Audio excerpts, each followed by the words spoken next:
नमस्कार, जय हिंद।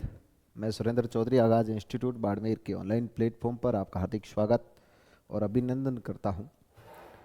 और संस्कृत विभाग द्वितीय श्रेणी भर्ती परीक्षा देने जा रहे सभी प्यारे विद्यार्थियों को मेरी तरफ से, संस्था की तरफ से बहुत बहुत हार्दिक शुभकामनाएं, अग्रिम शुभकामनाएं कि आपका एग्ज़ाम है वो बहुत अच्छा हो।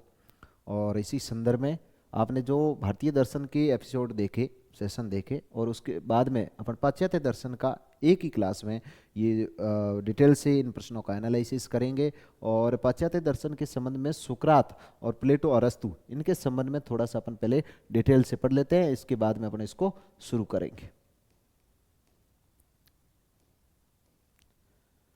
कि आप जब पाश्चात्य दर्शन पढ़ते हो, पाश्चात्य दर्शन में आपके सिलेबस में सुकराती पद्धति, आपके सिलेबस में सुकराती पद्धति, कार्टेशियन पद्धति, सुखवाद और उपयोगितावाद, कांट का नीति शास्त्र, संकल्प की स्वतंत्रता और दंड के सिद्धांत, ये टॉपिक है। यहाँ से आप अगर एक एक प्रश्न मानते हैं तो भी 1 2 3 4 5 6 7 8 प्रश्न इसमें से आएंगे। तो थोड़ा सा इस वीडियो को आप ध्यान से देखना, अंत तक बने रहना। अपन कोशिश करेंगे इसको ढंग से पढ़ने की।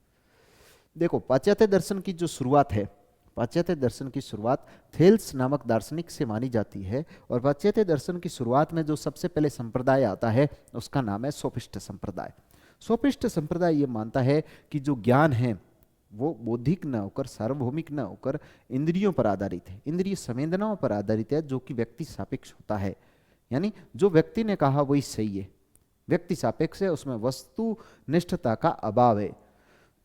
तो देखिए, पाश्चात्य दर्शन का अर्थ कहाँ के दर्शन से लिया जाता है? यूनान के दर्शन से लिया जाता है।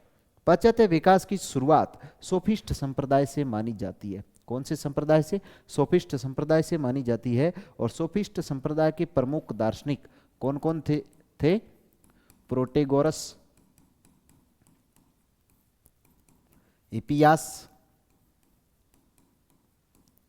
एंटीफोन और गार्जियस। प्रोटेगोरस, हिपियास, एंटीफोन और गार्जियस प्रमुख दार्शनिक थे। और जो सोफिस्ट संप्रदाय के दार्शनिक है उनको व्यावसायिक गुरु अथवा पेशेवर गुरु की संज्ञा दी जाती थी, इनकी संज्ञा दी जाती थी। और जीवन की सफलता का मार्ग है, वो सोफिस्ट संप्रदाय मानता था कि भौतिक सुखों और सांसारिक सुखों की प्राप्ति करना ही हमारे जीवन का लक्ष्य है। और इसकी मान्यता थी कि ज्ञान का अंतिम स्रोत इंद्रियां हैं, न कि बुद्धि। सत्य व्यक्ति के सापेक्ष होता है। और इसी संदर्भ में जो इनके महत्वपूर्ण दार्शनिक, महत्वपूर्ण या प्रमुख या मुख्य जो सोफिस्ट दार्शनिक माने जाते हैं वो प्रोटेगोरस है। और प्रोटेगोरस ने कहा था कि मनुष्य ही सभी वस्तुओं का मापदंड है। यानी सत्य है, जो ज्ञान है वो व्यक्ति के सापेक्ष होता है, मनुष्य ही सभी वस्तुओं का मापदंड है। किसका कथन है? प्रोटेगोरस का कथन है। आपको ध्यान रखना है, यहाँ से ये पहला प्रश्न बनने की संभावना है। और प्रमुख दार्शनिक कौन थे? सोफिस्ट संप्रदाय इनका सबसे पहला है। इसकी मान्यताएं क्या थी आपने पढ़ी। सोफिस्ट संप्रदाय की मान्यताओं का खंडन करते हुए तत्कालिक उपजी जो बौद्धिक अराजकता थी, इसकी स्थिति को चुनौती देने के लिए सुकरात ने और बाद में प्लेटो, अरस्तु, जेनोफन ने इस संबंध में दार्शनिक विचार रखे। वो ग्रीक दर्शन या यूनानी दर्शन कहलाया। यानी ग्रीक अथवा यूनानी जो दर्शन है वो पाश्चात्य का दर्शन है। और उसमें जो सबसे पहला संप्रदाय आता है वो सोफिस्ट संप्रदाय आता है, जिसमें प्रोटेगोरस, हिपियास, एंटीफियोन और गार्जियस को पढ़ते हो। फिर सुकरात, प्लेटो, अरस्तु और जेनिफन आते हैं। तो अपन सुकरात को पढ़ते हैं कि सुकरात है वो यूनानी और ग्रीक दार्शनिक, यूनानी अथवा ग्रीक दार्शनिक है। इनका जन्म 470 ईसा पूर्व एथेंस में होता है और इनकी मृत्यु होती है 399 ईसा पूर्व में। इनकी मृत्यु के संबंध में एक किस्सा जोड़ा है कि इनको विस्पान दिया। विस्पान क्यों दिया? क्योंकि सुकरात पर एथेंस के लोगों ने 3 अभियोग चलाए। एक तो ये कि राष्ट्रीय देवताओं की अवहेलना की है, इस कारण से।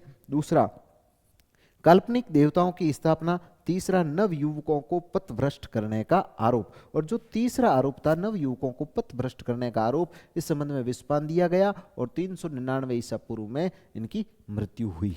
सुकरात यूनान अथवा महान ग्रीक दार्शनिक थे। और सुकरात ने यही कहा था कि सद्गुण ही ज्ञान है, यानी ज्ञान को सार्वभौमिक, वस्तुनिष्ठ, सापेक्ष की जगह निरपेक्ष और स्वयं सिद्ध बनाया किसने? सुकरात ने। और सुकरात ने कहा था कि मैं इतना जानता हूं कि मैं कुछ नहीं जानता, मैं सबसे बड़ा ज्ञानी हूं क्योंकि मुझे मेरे अज्ञान का ज्ञान है। ये सुकरात की महत्वपूर्ण कथन है।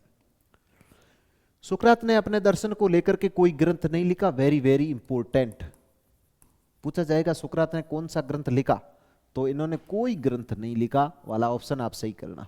कोई ग्रंथ नहीं लिखा था। हालांकि इनके शिष्यों जो प्लेटो, जेनोपन और अरस्तु है, इनकी कृतियों में इनके दार्शनिक विचार है वो उपलब्ध होते हैं। प्लेटो की एपोलॉजी और फीडो संवाद और रिपब्लिक, इसमें सुकरात के अधिकांश दार्शनिक विचार मिलते हैं। और जेनोफन का स्मरणीय तथ्य, उसमें भी जेनोफेन का स्मरणीय तथ्य, जेनोफन का स्मरणीय तथ्य, उसमें भी सुकरात के दार्शनिक विचार उपलब्ध होते हैं। सुकरात ने मानव जीवन के नैतिक पक्ष और ज्ञान पर विशेष बल दिया। यानी उन्होंने, जो पहले सोफिस्ट थे वो व्यक्ति सापेक्ष सुख को मानते, सुख और सांसारिक भौतिक सुखों की प्राप्ति जीवन का चरम लक्ष्य था, तो उससे बौद्धिक अराजकता उत्पन्न हुई। तो सुकरात ने कहा व्यक्ति को सद्गुणी और नैतिक होना चाहिए, और इसके लिए उन्होंने अपना दर्शन दिया। ज्ञान ही जीवन का परम लक्ष्य है। वो मानते थे सुख ही जीवन का परम लक्ष्य है, और ये मानते हैं कि अगर आप सुख को भी मानो तो वो सुख आपका भौतिक और सांसारिक सुख होने की बजाय आपका वो बौद्धिक और सहज और सामान्य सुख होना चाहिए, जिसमें सार्वभौमिकता का संकल्प हो। ज्ञान ही जीवन का परम लक्ष्य है, ज्ञान ही सद्गुण है, ऐसा कौन कहता है? सुकरात। ज्ञान शुभ कर्मों का सार है, सुकरात। ज्ञान सार्वभौमिक, बौद्धिक, निरपेक्ष, वस्तुनिष्ठ होता है। याद रखना है, प्रश्न पूछा जाएगा कि सुकरात ने ज्ञान के विषय में कौन सा मत प्रतिपादित नहीं किया, फिर आपको 4-5 विशेषताएं मिलेगी। ज्ञान ही जीवन का परम लक्ष्य है, सही बात।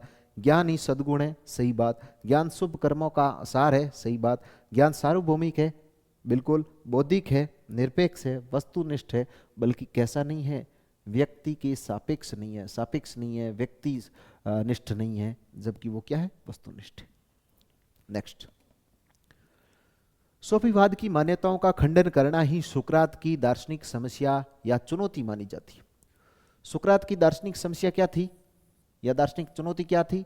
सोफीवाद की मान्यताओं का खंडन करना। उनकी मान्यताएं क्या थी? 3 मान्यताएं थी कि ज्ञान है वो इंद्रिय संवेदनाओं पर आधारित होता है।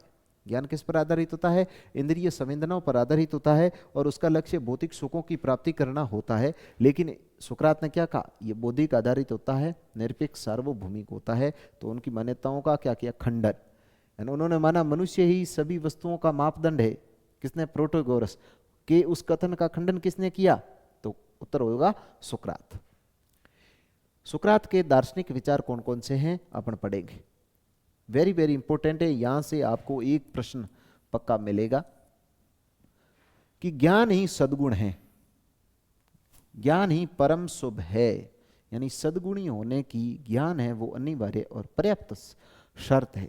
अगर आप सद्गुणी बनना चाहते हो तो आपको सही और गलत में भेद आना चाहिए। उचित क्या है, अनुचित क्या है, इसका भेद होना चाहिए। नहीं तो आप भेद नहीं कर पाओगे तो सद्गुणी कैसे बनोगे? सद्गुणी में आदमी को ज्ञान होता है कि अच्छे कर्म कौन से होते हैं, बुरे कर्म कौन से होते हैं।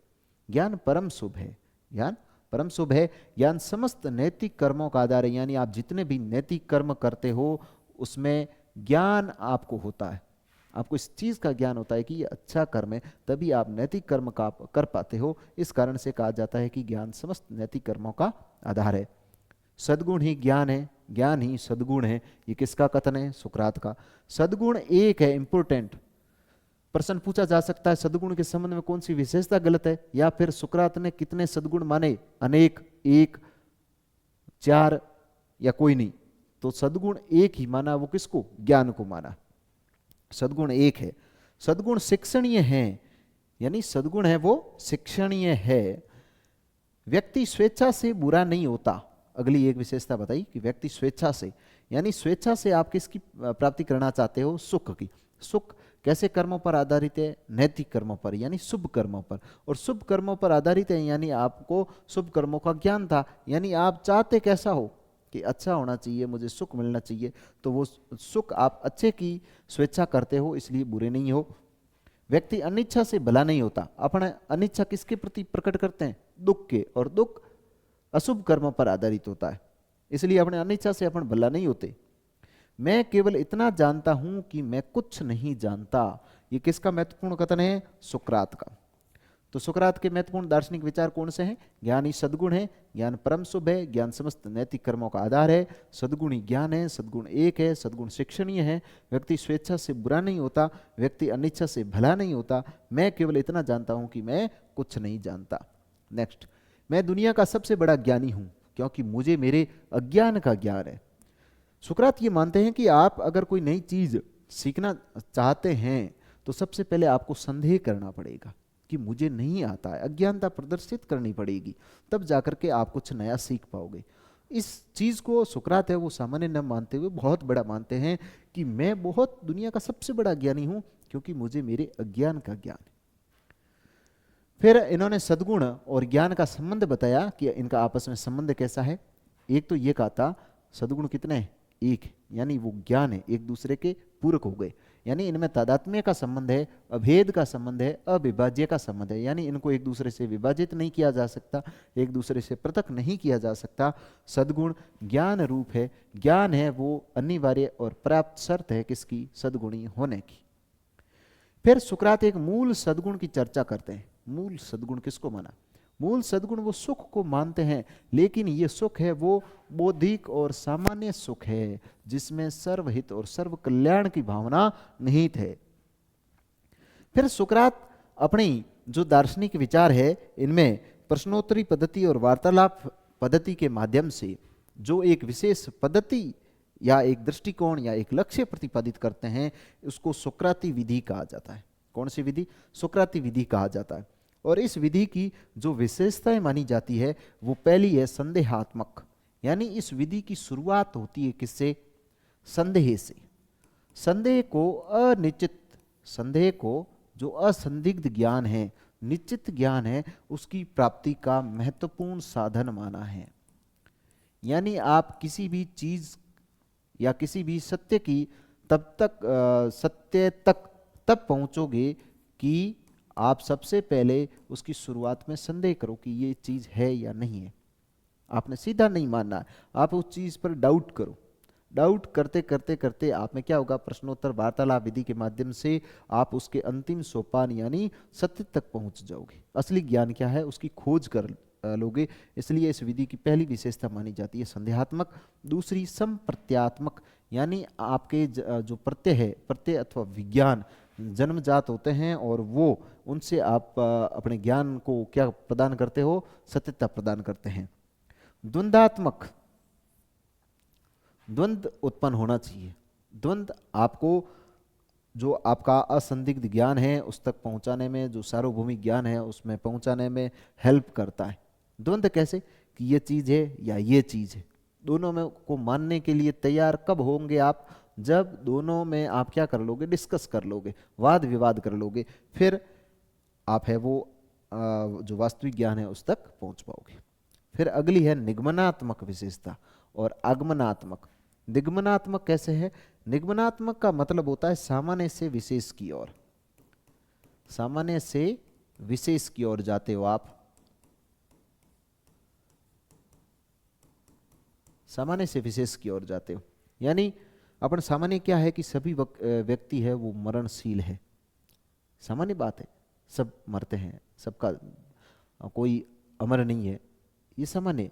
लेकिन फिर एक व्यक्ति का निष्कर्ष निकालो कि उस नाम का आदमी भी मरेगा क्योंकि सभी व्यक्ति मरणशील है, यानी आप सामान्य से विशेष की ओर जाते हो। आगमनात्मक भी है, इसमें आप जाते हो विशेष से सामान्य की ओर, विशेष से सामान्य की ओर। यानी विशेष है कि वो व्यक्ति मरा क्योंकि दुनिया में सब लोग मरणशील है, तो वो विशेष है सामान्य की ओर हो गया।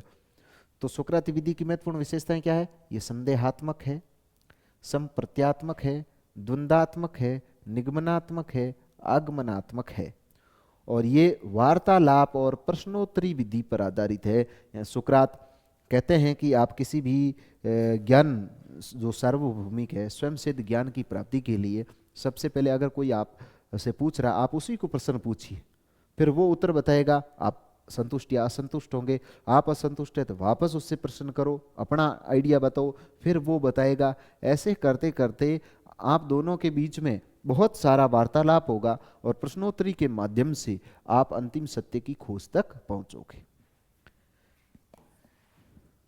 नेक्स्ट, सुकराती विधि को बौद्धिक प्रस्ताविका या धात्री विधि कहा जाता है। Very very important. किस विधि को बौद्धिक प्रस्ताविका अथवा धात्री विधि कहा जाता है, या फिर सुकराती पद्धति को बौद्धिक या प्रस्ताविका धात्री विधि कहा जाता है, क्योंकि सुकराती पद्धति को कौन से नाम से जाना जाता है? 3 प्रकार के प्रश्न बन सकते हैं। तो बौद्धिक अथवा बौद्धिक प्रस्ताविका अथवा धात्री विधि क्यों कहा जाता है? क्योंकि इस विधि के माध्यम से मनुष्य में अंतर्निहित ज्ञान को बाहर निकाला जाता है। मनुष्य में अंतर्निहित ज्ञान को बाहर निकाला जाता है। आज जल्दी जल्दी इसलिए पढ़ा रहे हैं कि कल आपका एग्जाम है, और ये बाकी सेशन तो सभी के लिए इंपॉर्टेंट है, भले ही आप बाद में तैयारी करो, लेकिन कल वालों को ध्यान में रखते हुए थोड़ा जल्दी कर रहे हैं। यानी जिस प्रकार एक दाई माँ होती है, वो क्या करती है, वो जो प्रसव होना होता है, उस माता को बच्चा जन्ने में सहायता करती है, न कि बच्चे का गर्भाधान करवाना। ये उनका उद्देश्य नहीं रहता। तो सुकराती विधि का भी उद्देश्य ये है कि मनुष्य के मस्तिष्क में ज्ञान को ठूंसना नहीं, बल्कि जो अंदर ज्ञान है उसको बाहर निकालना, अंतर्निहित ज्ञान को बाहर निकालना। इस कारण से इसको बौद्धिक प्रस्ताविका अथवा धात्री विधि कहा जाता है। दर्शन के इतिहास में सुकरात की पद्धति गवेषणात्मक प्रगति यानी नवीन खोज के लिए महत्वपूर्ण सिद्ध हुई। प्लेटो की जो द्वंद्वात्मक पद्धति है वो सुकरात के चिंतन का ही परिणाम था। सुकरात पद्धति द्वंद्वात्मक तर्क, प्रश्नोत्तरी, वार्तालाप, वाद विवादात्मक पर आधारित है। अरस्तु को अपनी दार्शनिक मान्यताओं में सुकरात से प्रेरणा प्राप्त हुई। आधुनिक युग में देकार्त को सुकरात की विधि से प्रेरणा प्राप्त हुई, क्योंकि जब देकार्त अपना दर्शन देते हैं कार्टिशियन मेथड, उसमें भी वो संदेह को महत्वपूर्ण मानते हैं, ज्ञान की प्राप्ति तक जाने का साधन मानते हैं। सुकरात स्वयं सिद्ध, सहज तथा सार्वभौमिक सत्य की प्राप्ति चाहते थे। तो ये अपने सुकरात को पढ़ा। सुकरात के अंतिम समय का वर्णन फिडो में है। फिडो किसका है? प्लेटो का है। अंतिम समय का वर्णन इसमें मिलता है। और एकेडमी प्लेटो की प्रसिद्ध संस्था थी, और अरस्तु की जो एकेडमी थी उसका नाम था लाइसियम। और एकेडमी किसकी प्रसिद्ध संस्था थी? प्लेटो की। सुकरात को सोफिस्ट दर्शन का आलोचक माना जाता है। बिल्कुल, सोफिस्ट दर्शन का आलोचना किसने की थी? उनकी मान्यताओं का खंडन किया था सुकरात ने, इसलिए आलोचक माना जाता है। सुकरात के दर्शन का उद्देश्य क्या था? सुकरात के दर्शन का उद्देश्य ज्ञान के प्रति निष्ठा उत्पन्न करना, लोगों को सद्गुणी बनाना, स्थायी, शाश्वत, पूर्ण शुभ की प्राप्ति करना और सार्वभौमिक सत्य की खोज करना।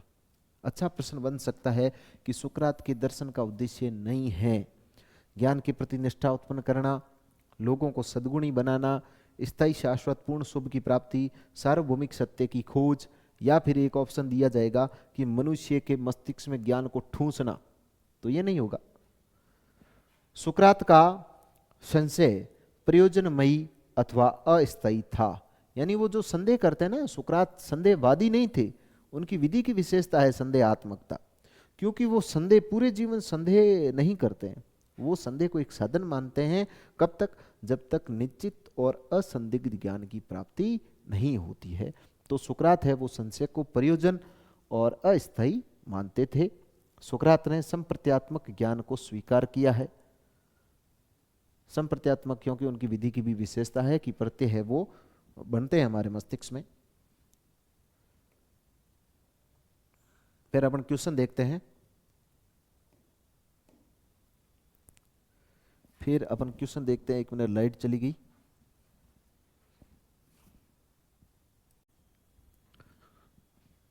तो अब अपन सुकरात को पढ़ने के बाद में, सुकरात को जैसे आपने डिटेल से पढ़ा, वैसे अब अपन जल्दी जल्दी जो आपके प्रश्न है उनका डिटेल एनालिसिस करते हुए इनको पढ़ेंगे। तो आपका पहला प्रश्न देखिए, निम्न में से कौन सा सुमेलित नहीं है? निम्न में से कौन सा सुमेलित नहीं है? कांट ने कहा कर्तव्य कर्तव्य के लिए। बिल्कुल, ये कांट का नैतिक मूलाधार माना जाता है कि कर्तव्य कर्तव्य के लिए, यानी आप कर्तव्य को कर्तव्य की भावना से करोगे, न कि कर्तव्य फल की दृष्टि से करोगे। बेंथम उपयोगितावाद, बिल्कुल ये संगत है। बेंथम और जे.एस. मिल ये उपयोगितावाद का सिद्धांत देते हैं, जो क्या मानता है? अधिकतम व्यक्तियों का अधिकतम सुख, अधिकतम व्यक्तियों का अधिकतम सुख।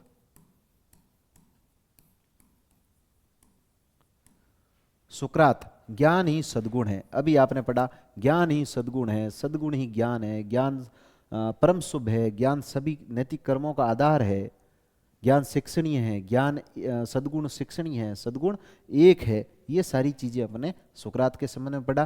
तो कौन सा सुमेलित नहीं है? प्लेटो सुखवाद, ये सुमेलित नहीं है।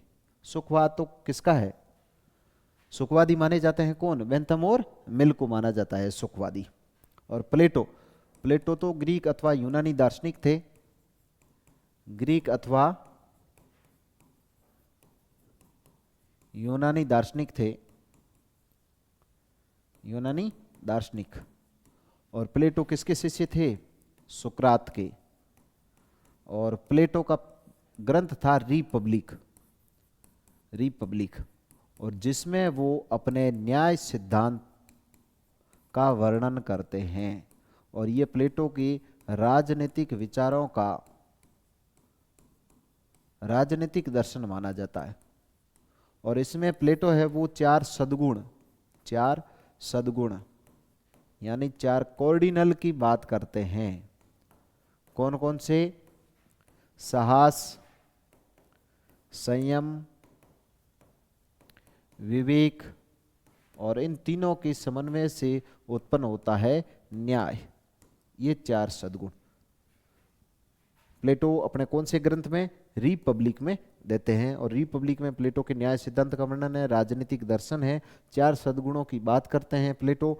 साहस, संयम, विवेक और न्याय। साहस, संयम, विवेक तीनों मिलकर के चौथे जो प्रधान सद्गुण है इसकी उत्पत्ति करते हैं। ये ग्रीक अथवा यूनानी दार्शनिक थे। और सुखवाद क्या मानता है? सुखवाद ये मानता है कि जीवन का परम लक्ष्य सुख होना चाहिए। जीवन का परम लक्ष्य सुख होना चाहिए, ऐसा जो सिद्धांत मानता है वो सुखवादी कहलाता है। तो कर्तव्य कर्तव्य के लिए कांट का है, उपयोगितावादी बेंथम और मिल है, सुकरात ज्ञानी सद्गुण है, और सुखवाद तो ऐसा मानता है, जबकि प्लेटो ने सुखवाद नहीं दिया था, इसलिए अपना वो नहीं पूछ रहा है। सही उत्तर ये हो जाएगा। नेक्स्ट, सुकरात की विधि मानी जाती है। सुकरात की विधि की अपन ने अभी विशेषताएं पढ़ी थी कि सुकरात की विधि है वो प्रश्नोत्तरी विधि मानी जाती है। प्रश्नोत्तरी, द्वंद्वात्मक, द्वंद्वात्मक, ये वार्तालाप की विधि। किसकी? वार्तालाप की विधि मानी जाती है, वार्तालाप की विधि मानी जाती है। और इसकी विशेषताएं क्या थी? ये संदेहात्मक, संप्रत्यात्मक, संदेहात्मक, संप्रत्यात्मक, और इसकी विशेषता क्या थी? आगमनात्मक और निगमनात्मक। ये इसकी मुख्य विशेषताएं थी। तो इसका सही उत्तर कैसा क्या हो जाएगा? वार्तालाप की विधि। नेक्स्ट, किसका विश्वास था कि मनुष्य समस्त वस्तुओं का मापदंड है? सोफिस्ट संप्रदाय के प्रवर्तक जो दार्शनिक थे प्रोटेगोरस, इनका महत्वपूर्ण कथन था। और सोफिस्ट कौन थे? सोफिस्ट में अपन ने किस किस का नाम पढ़ा था? प्रोटेगोरस, हिपियास,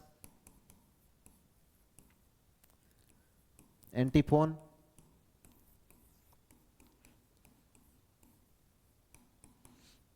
और चौथा गार्जियस।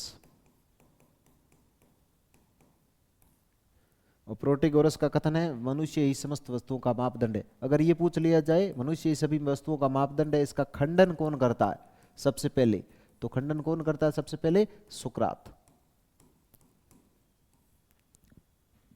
नेक्स्ट, जबकि मिल ये क्या कहते हैं, ये सुखवादी उपयोगितावादी है। अरस्तु है वो मध्यम मार्ग गोल्डन मीन सिद्धांत प्रस्तुत करते हैं।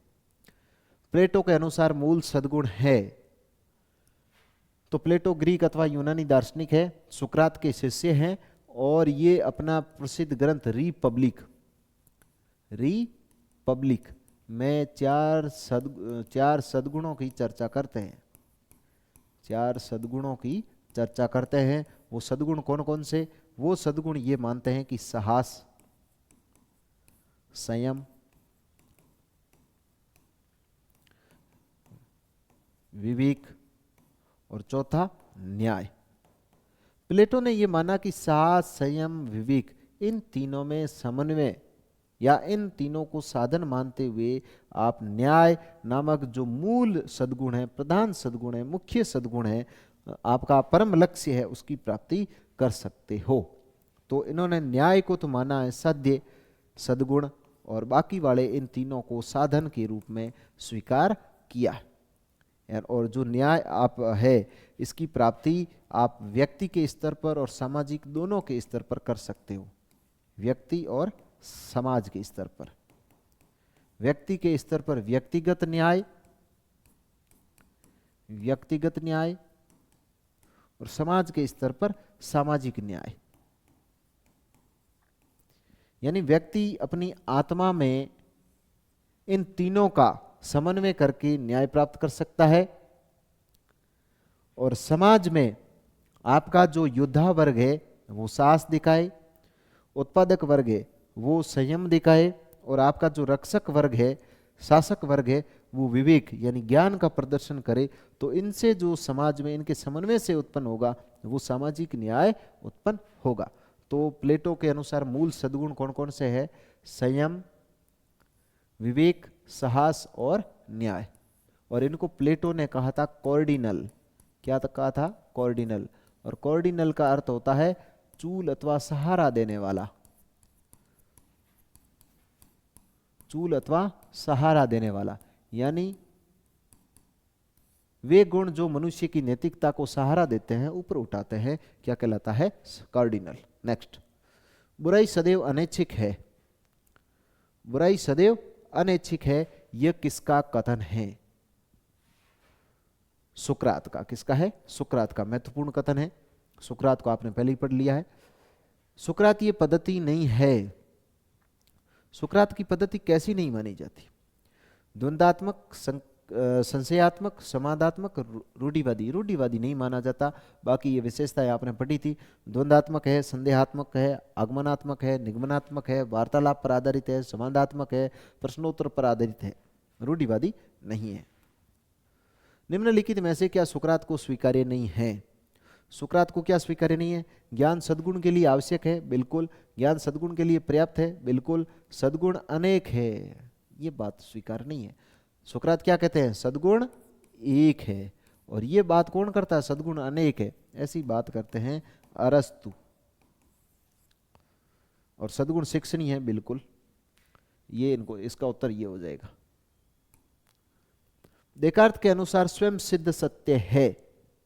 स्वयं सिद्ध थोड़ा सा है ना, आप मोटिवेट तो करते रहना, खुद को जोश बनाए रखना। लास्ट टाइम है, मैं जल्दी जल्दी करवा रहा हूं। देकार्त के अनुसार स्वयं सिद्ध सत्य है। स्वयं सिद्ध सत्य क्या है, वो देकार्त ये कहते हैं कि मैं सोचता हूं, मैं सोचता हूं इसलिए मैं हूं, इसलिए मैं हूं, और इसी वाक्य से मैं आत्मा रूपी ज्ञान की प्राप्ति करता हूं, जो कि स्वयं में स्वयं सिद्ध है। और इस स्थिति को वो कहते हैं कोगिटो इर्गो सम। कोगिटो इर्गो सम, यानी मैं सोचता हूं, आई थिंक, इर्गो देयरफॉर, इसलिए, आई एम, मैं हूं। ये तीन स्थिति है, तो इसका उत्तर ये हो जाएगा। नेक्स्ट, किसके अनुसार प्रज्ञा, साहस, संयम, न्याय चार दार्शनिक सद्गुण है? प्लेटो चार सद्गुण, सुकरात एक सद्गुण, अरस्तु अनेक सद्गुण, अनेक सद्गुणों की बात करते हैं, और अरस्तु मध्यम मार्ग का सिद्धांत प्रस्तुत करते हैं। और मध्यम मार्ग है दो अतियों के बीच का मार्ग, दो अतियों के बीच का मार्ग।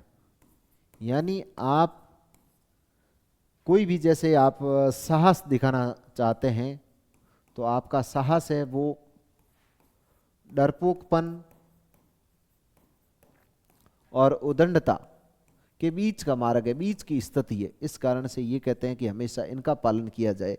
कौन कहते हैं? अरस्तु। और सुकरात कहते हैं कि सद्गुण है वो, आपके जो सद्गुण है वो सद्गुण ही ज्ञान है। लेकिन ये अरस्तु कहते हैं कि आपके सद्गुण है वो जन्मजात न होकर के आप इसको अभ्यास के द्वारा भी प्राप्त कर सकते हैं। यानी आप, एक मनुष्य है वो वैसा ही बन जाता है जैसा वो बार बार करता है। कांट कर्तव्य कर्तव्य के लिए, तो ये प्लेटो ने कहा। स्थूल सुखवाद की मान्यता क्या है? सुखवाद वह नैतिक सिद्धांत जो जीवन में सुख की प्राप्ति को महत्वपूर्ण मानता है।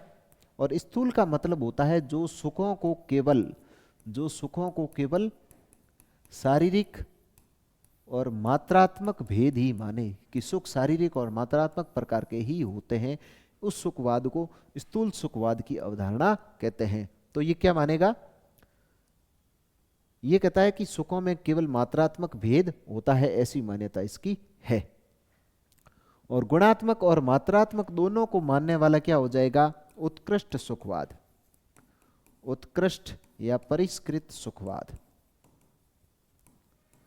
परिष्कृत सुखवाद। नेक्स्ट, सुकरात के अनुसार निम्नलिखित में से क्या असत्य है? सुकरात के अनुसार ज्ञानी सद्गुण है, सही। सद्गुण सार रूप में एक है, सद्गुण शिक्षणीय है, बिल्कुल सही है। असत्य क्या है? सद्गुण अप्राप्य है। ये ऐसी बात सुकरात नहीं कहते। सुकरात तो कहते हैं सद्गुण है वो प्राप्य है। निकोमियन एथिक्स के लेखक कौन है? निकोमियन एथिक्स अरस्तु की पुस्तक है, और इसको पाश्चात्य दर्शन का प्रथम लिखित ग्रंथ माना जाता है। पाश्चात्य दर्शन का प्रथम लिखित ग्रंथ माना जाता है, लिखित ग्रंथ माना जाता है। अरस्तु है वो प्लेटो के शिष्य और महान सिकंदर के गुरु थे। और इनके अतिरिक्त इनकी एक पॉलिटिक्स नाम की और किताब है। प्लेटो की कौन सी थी? प्लेटो की रिपब्लिक और फिडो समाद।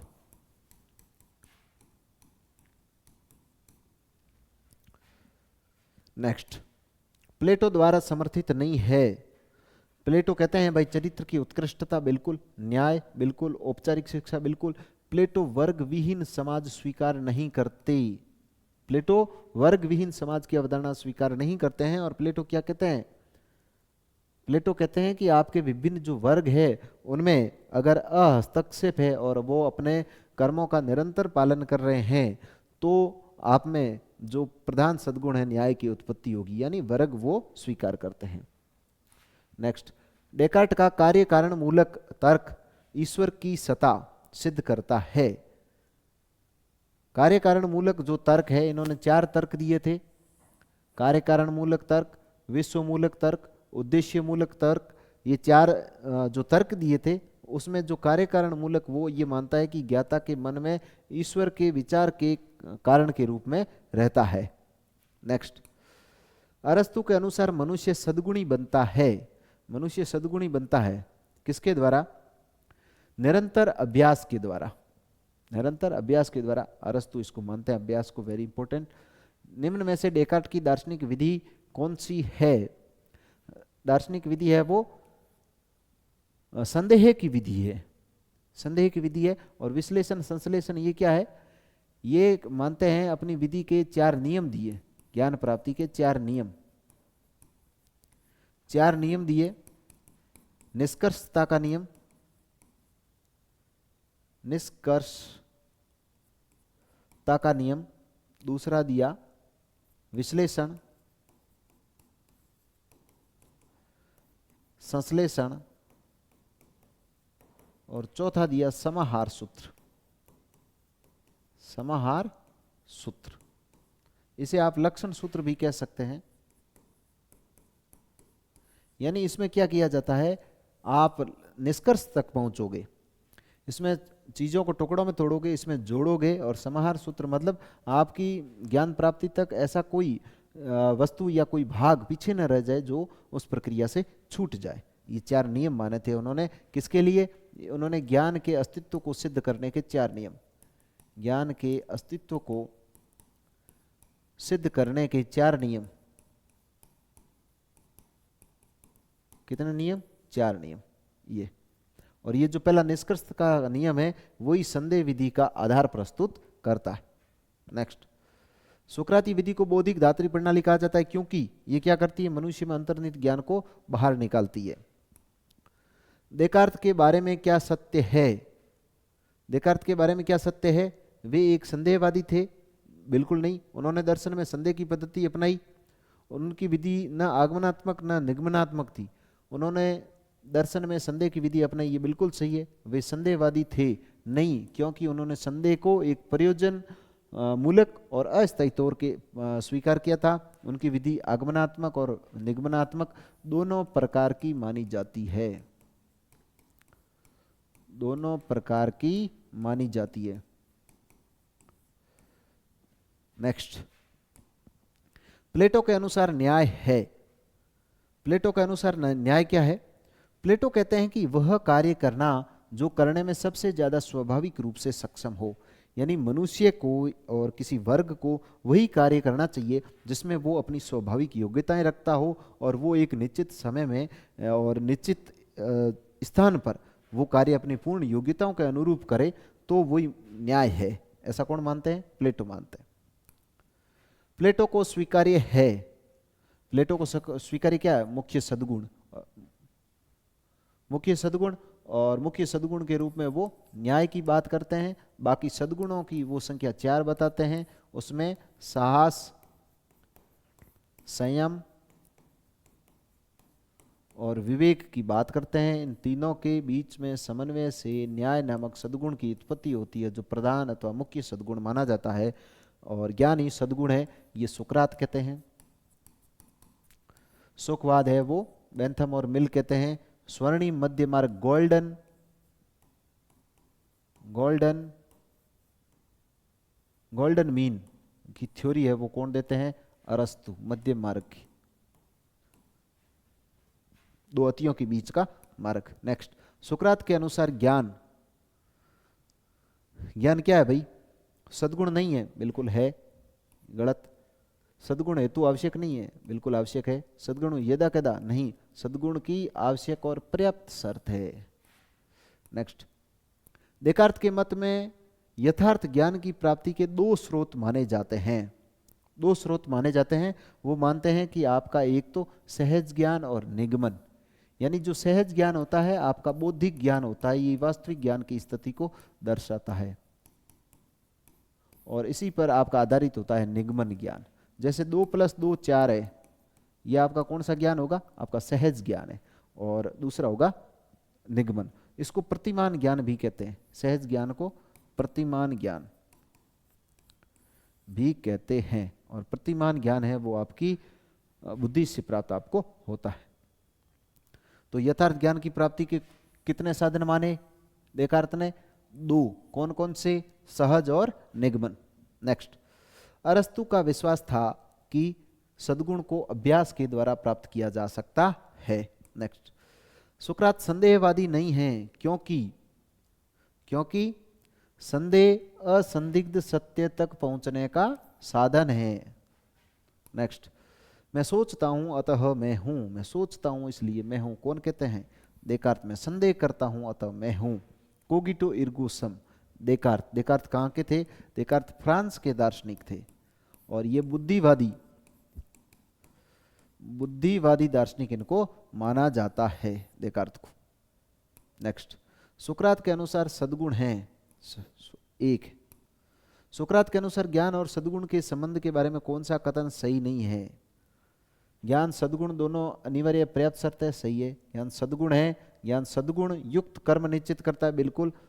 ये सद्गुण वहां से शुरू होता है जहां ज्ञान का अंत होता है, ये इनके बारे में सही नहीं है। बाकी तीनों सही है भाई। सद्गुण और ज्ञान है वो एक दूसरे के पूरक है, अविभाजित है, अपृथक है, अभेद है, इसलिए इनका अंत ऐसे कैसे होगा?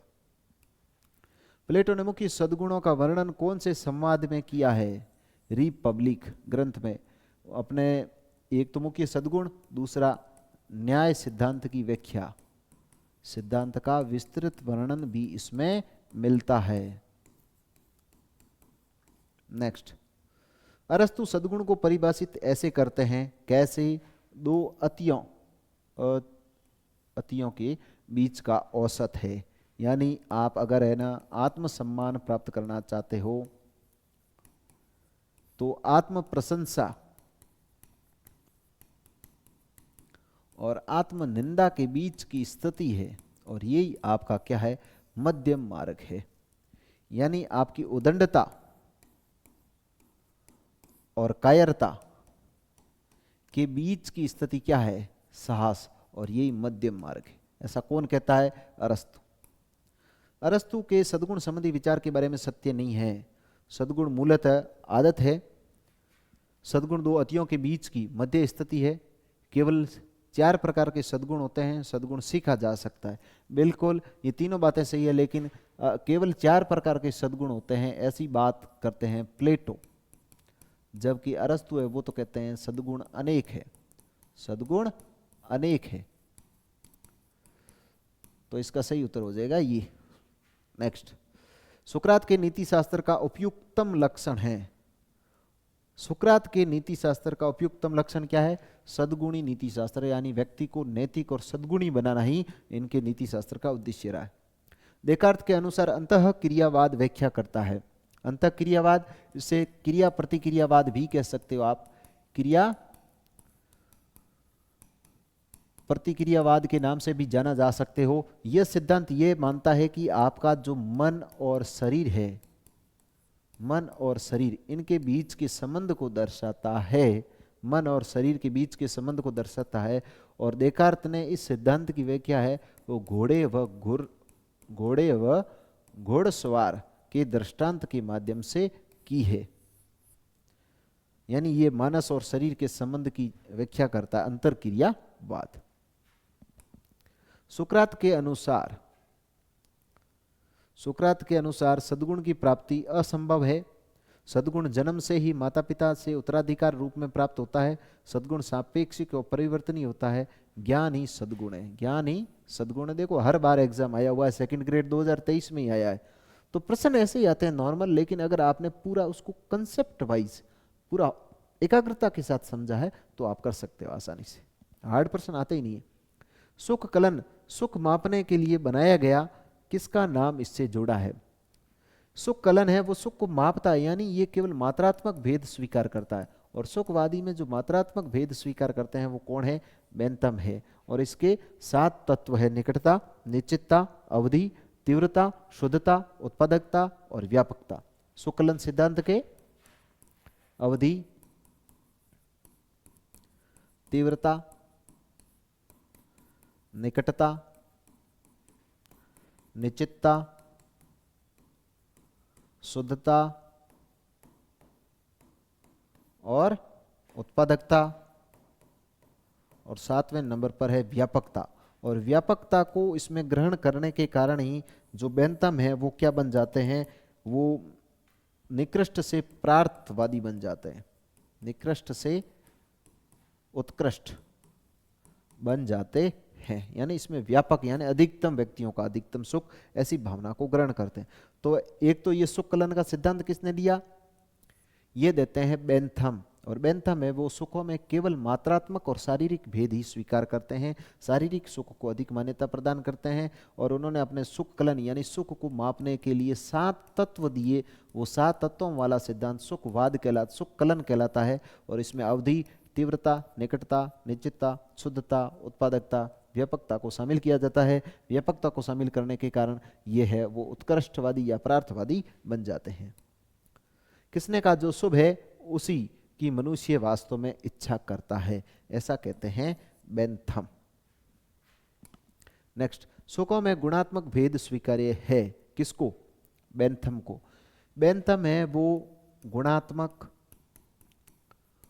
और जो मिल है वो गुणात्मक और मात्रात्मक दोनों स्वीकार करते हैं। बेंथम केवल मात्रात्मक स्वीकार करते हैं।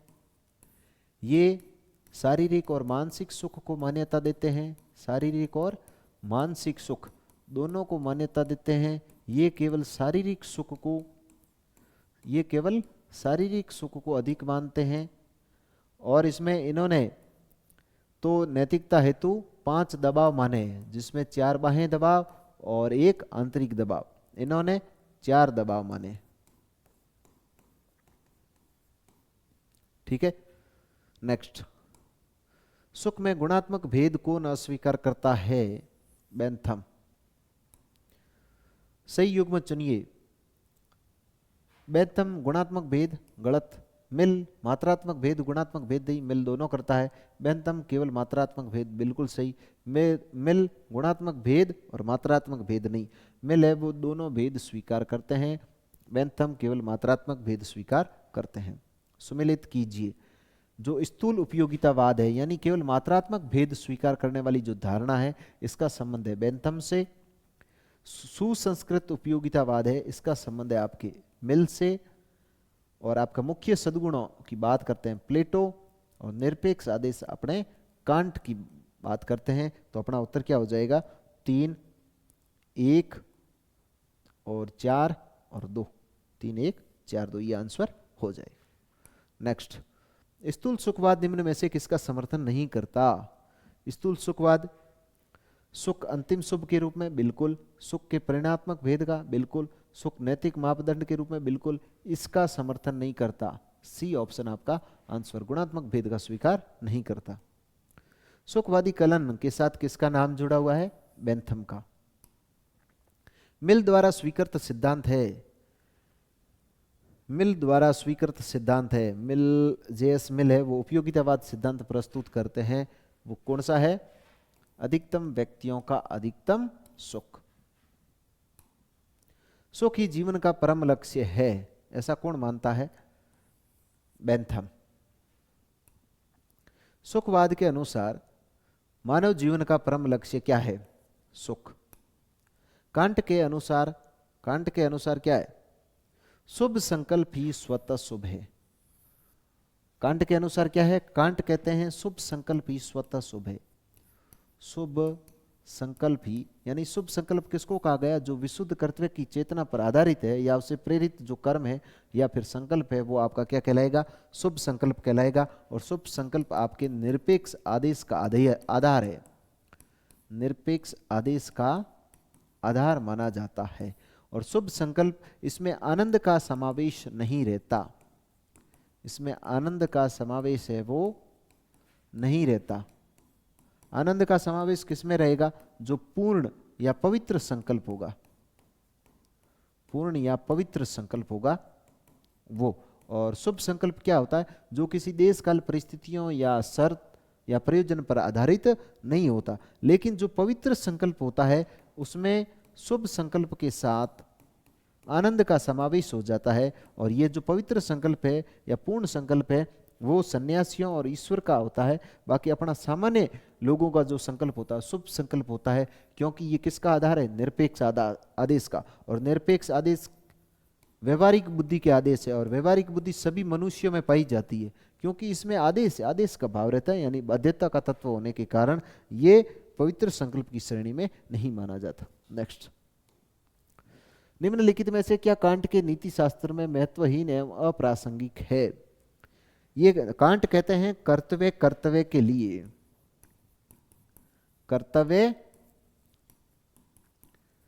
कर्तव्य के लिए, यानी कर्तव्य वो आप कर्तव्य के लिए करोगे, न कि कर्तव्य से प्राप्त होने वाले फल के आधार पर, यानी कर्म फल है वो अप्रासंगिक है। बाकी शुभ संकल्प, संकल्प की स्वतंत्रता, साध्यों के राज्य की बात कांट करते हैं। कर्तव्य के लिए कर्तव्य किसका सिद्धांत है? कांट का।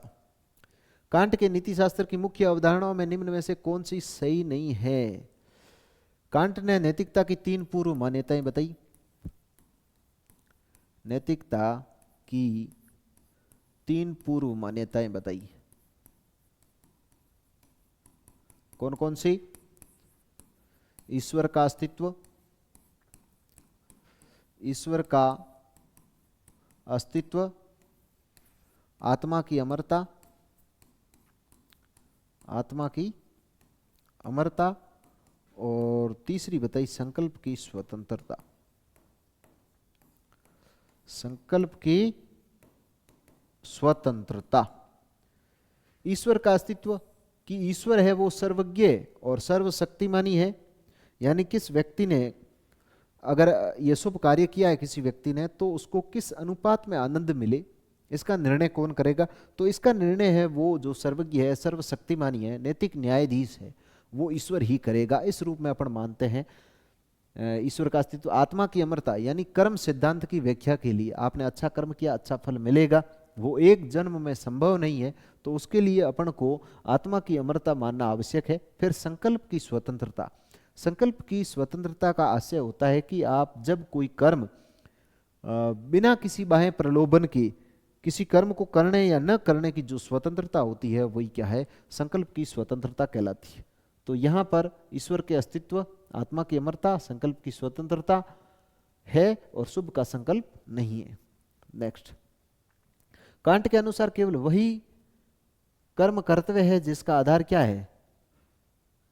जिसका आधार कर्तव्य कर्तव्य के लिए हो, यह इनके नैतिक मूलाधार माना जाता है।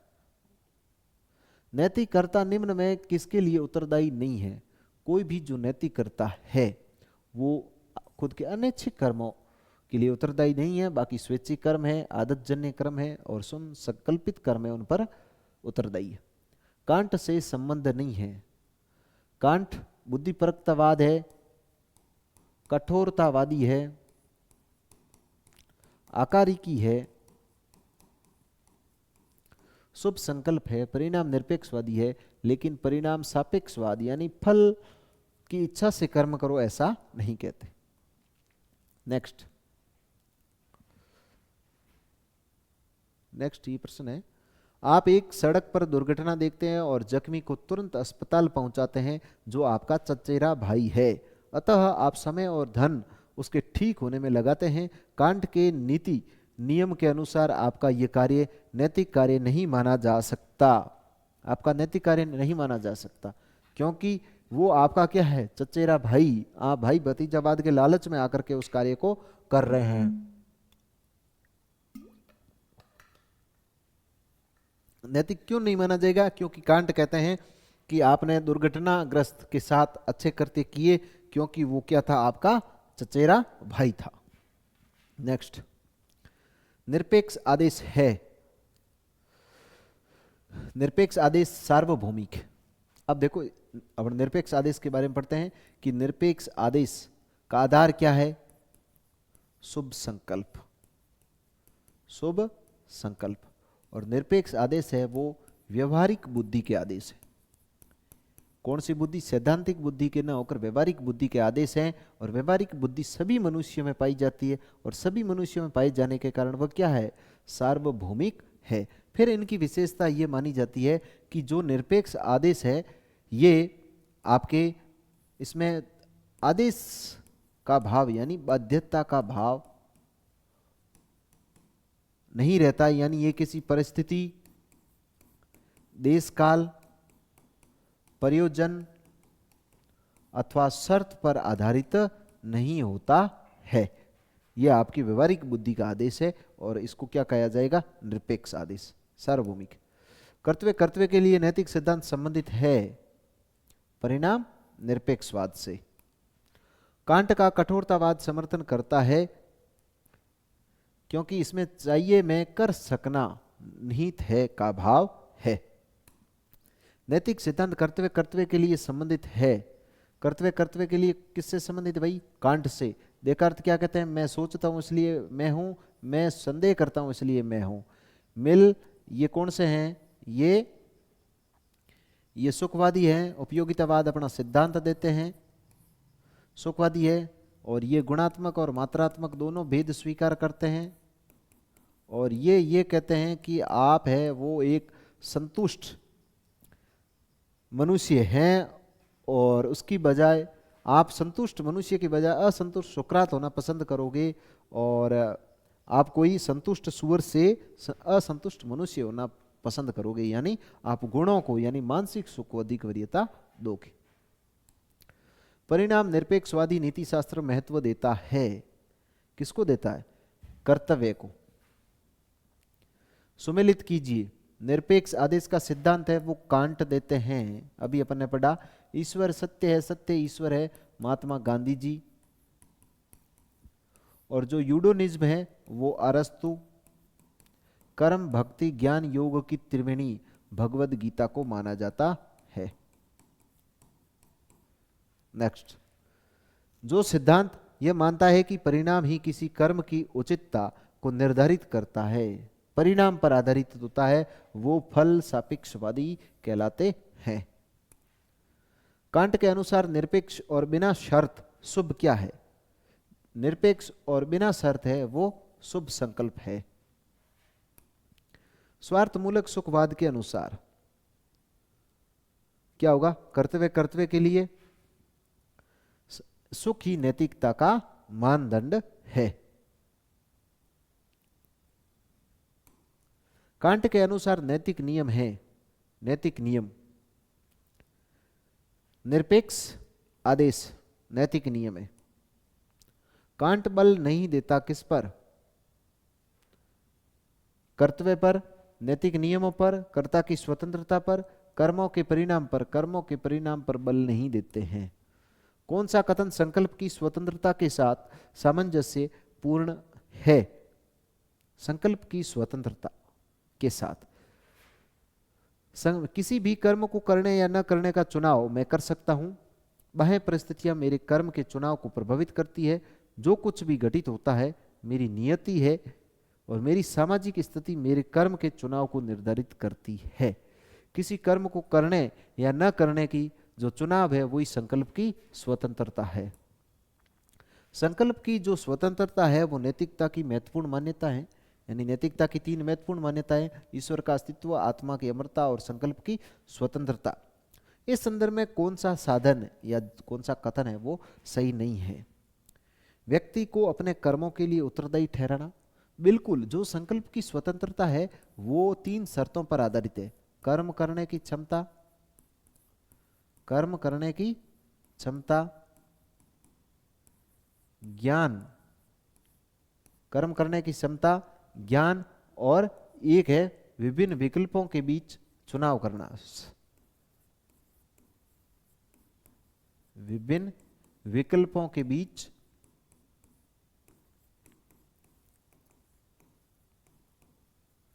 चुनाव करने की क्षमता। यानी ये व्यक्ति में कर्म करने की क्षमता होनी चाहिए, ज्ञान अथवा उद्देश्य का उसे पता होना चाहिए, और वो विभिन्न विकल्पों के बीच में चुनाव कर सके ऐसी योग्यता उसकी होनी चाहिए। तो व्यक्ति को अपने कर्मों के लिए उत्तरदायी ठहराना, बिल्कुल। मनुष्य का कर्म, प्रत्येक कर्म नैतिकता की परिधि में ये नहीं है। विभिन्न विकल्पों के बीच चुनाव करने की अनुमति और विवेक का उपयोग, विवेक यानी ज्ञान, तीनों मानी जाती है। नेक्स्ट, संकल्प स्वतंत्रता की अनिवार्य शर्तों में क्या शामिल नहीं है? अभी आपने पढ़ा भाई, कर्म करने की क्षमता है, ज्ञान और उद्देश्य है, विकल्पों की उपस्थिति है, न्याय का आचरण नहीं है। तो 1 2 4, 1 2 4 पहला आंसर राइट। ये देखो भाई, ध्यान रख लेना इसको। संकल्प की स्वतंत्रता अनिवार्य 3 शर्तें मानी जाती है, सीधा सिलेबस में टॉपिक है। और इससे जो हाईएस्ट और महत्वपूर्ण प्रश्न बन सकता है वो यही बनता है कि कर्म करने की क्षमता, ज्ञान और उद्देश्य, विकल्पों की उपस्थिति, ये तीनों इसकी शर्तें मानी जाती है। मृत्युदंड किस सिद्धांत संगत नहीं है? मृत्युदंड है वो सुधारात्मकता से संबंध नहीं रखता, क्योंकि सुधारात्मक है वो किसी भी दृष्टि से ये सही नहीं मानता कि मृत्युदंड देना चाहिए। ये मानता है कि मनुष्य को एक बार अवसर देना चाहिए ताकि वो अपने में सुधार कर ले। ये सुधारवादी माना जाता है, नैतिक दृष्टि के अनुकूल और मानवतावादी दृष्टि के अनुरूप माना जाता है। और दंड के 3 सिद्धांत माने जाते हैं: सुधारात्मक, प्रतिकारात्मक और तीसरा है, इसे आप प्रतिरोधात्मक कह सकते हैं, प्रतिरोधात्मक या निरोधात्मक, और प्रतिकारात्मक या प्रतिशोधात्मक। तो 3 सिद्धांत है और इसका उत्तर हो गया मृत्युदंड। दंड के 21 सिद्धांत के अनुसार मृत्युदंड नहीं दिया जा सकता। सुधारात्मक 3 है, प्रतिशोधात्मक, सुधारात्मक और जो निवर्तनवादी सिद्धांत है, या जिसे आप कह सकते हो प्रतिरोधात्मक सिद्धांत, जिसका उद्देश्य होता है किसी भी दंड देने का उद्देश्य होता है कोई भी अपराध करने से रोकना। यानी आपने कोई भेड़ चुरा ली और आपको मृत्युदंड मिल गया, क्यों? क्योंकि उन्होंने इसलिए दिया ताकि ये दंड इतना अधिक दिया जाए ताकि बाकी वाले लोग उसका पालन करें और वो कभी चोरी करने का दुस्साहस न कर सके। और जो आपका सुधारात्मक होता है वो आपको सुधार का अवसर देता है, और बाकी आपका जो प्रतिशोधात्मक होता है या इसे आप प्रतिकारात्मक कह सकते हैं, ये समान अनुपात में, जैसे को तैसा, आंख के बदले आंख, कान के बदले कान, हाथ के बदले हाथ, इस सिद्धांत का पालन करता है। और इसको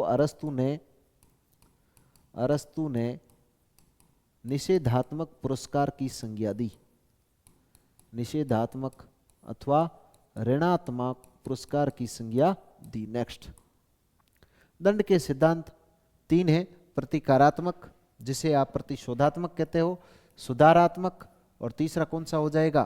प्रतिरोधात्मक। यह है प्रतिशोधात्मक और यह है प्रतिरोधात्मक अथवा निवर्तनात्मक। अरस्तु ने कौन से को कहा? निषेधात्मक पुरस्कार, इसको कहा था। निम्न में से कौन सा विकल्प नियतिवाद के सिद्धांत, नियतिवाद यानी नियति से पहले ही तय है, यानी जो भी घटित होता है वो पूर्व निर्धारित है। दंड का कौन सा सिद्धांत अपराध को सामाजिक और मनोवैज्ञानिक समस्या के रूप में स्वीकार करता है? सुधारवादी। दंड का निवारक सिद्धांत है, नैतिक दृष्टि से योग्य सिद्धांत नहीं माना गया है क्योंकि यह अपराध को रोकने के लिए अपराधी को एक साधन के रूप में स्वीकार करता है, सुधार का अवसर नहीं देता, अपराध की तुलना में दंड अधिक देता है, अपराध के प्रति भय अधिक उत्पन्न करता है, और अपराध की अनुभूति की तुलना में। ये इसलिए कि इसमें क्या है, अपराधी को एक साधन माना जाता है। नेक्स्ट, आंख के बदले आंख, कान के बदले कान, कौन से में है? प्रतिकारात्मक, या जो आपका प्रतिशोधात्मक है वो। प्रतिरोध मतलब इसको रोकना, ये तो कम करता है, वो देता है कि एक भेड़ चुरा ली ना, आपको मृत्युदंड दे दिया, यानी आंख के बदले आंख तो नहीं हुआ ना। प्रतिरोध यानी वो रोकता है कि आगे से ऐसा नहीं होना चाहिए। किसने कहा दंड निषेधात्मक पुरस्कार है? अरस्तु ने। दंड का प्रतिरोधात्मक सिद्धांत है अन्य व्यक्तियों को अपराध करने से रोकना। और दंड का वह सिद्धांत जिसके अनुसार अपराधी को दंड उसके स्वयं के भले के लिए दिया जाता है, कौन सा? दंड का सुधारात्मक सिद्धांत, जिसके गांधी जी वगैरह जो आधुनिक दर्शन है उसमें सभी यही सिद्धांत का पालन करते हैं। और आपका जो वो सिद्धांत था अपना कौन सा? प्रतिरोधात्मक, वो सब दंड का सबसे प्राचीन सिद्धांत माना जाता है। तो साथियों, इसी के साथ अपने जो आए हुए क्वेश्चन थे उनको देखा। अभी जल्दी देखा, जल्दी इसलिए देखा ताकि आपका भी एग्जाम है और ज़्यादा समय अगर लेंगे तो आप इस टॉपिक को क्लियर नहीं कर पाओगे और आपके ये जो प्रीवियस ईयर इंपॉर्टेंट क्वेश्चन है वो भी नहीं हो पाएंगे। बहुत बहुत धन्यवाद, शुभकामनाएं।